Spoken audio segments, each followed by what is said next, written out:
उद्घाटित है सेनिस कॉलेज ऑफ इंजीनियरिंग कंप्यूटर विज्ञान विभाग पक्षर साइबर सिक्योरिटी शीर्षक 2 दिनिया hands on workshop cum seminar.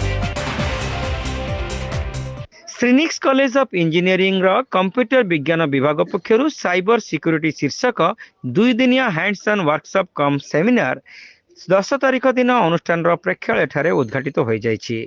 Computer विज्ञान विभाग स्टूडेंट्स एसोसिएशन मिलित सहयोग में सेमिनार अनुष्ठित हेबो। एही आलोचना चक्र रे अनुष्ठान प्रतिष्ठाता डॉक्टर पूर्णचंद्र नायक जोगदे वैषयिक शिक्षा तथा धंदामूलक कार्यक्रम समस्त उदीयमान जंत्री मानक पई उपयोगी बोली कहबा सह अनुष्ठान एतादृश प्रयास को प्रशंसा करथिले।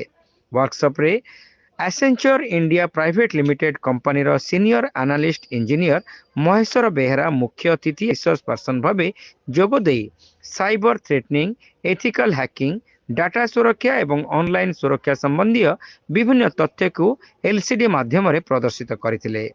श्रेणिक वैषयिक विद्यालय अध्यक्ष डॉक्टर जसवंत कुमार महांती यह कार्यक्रम में पौरोहित्य करने सह वैषयिक छात्र छात्री मानक साइबर सिक्योरिटी उपरे सचेतनतार वार्ता प्रदान करथिले।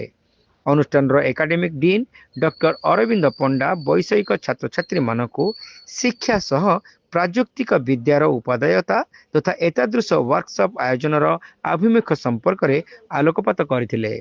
एही आलोचना चक्र रे अनुष्ठान कंप्यूटर विज्ञान विभाग समस्त अध्यापक अध्यापिका तथा कर्मचारी माने कार्यक्रम परिचालन रे सक्रिय सहयोग करथिले।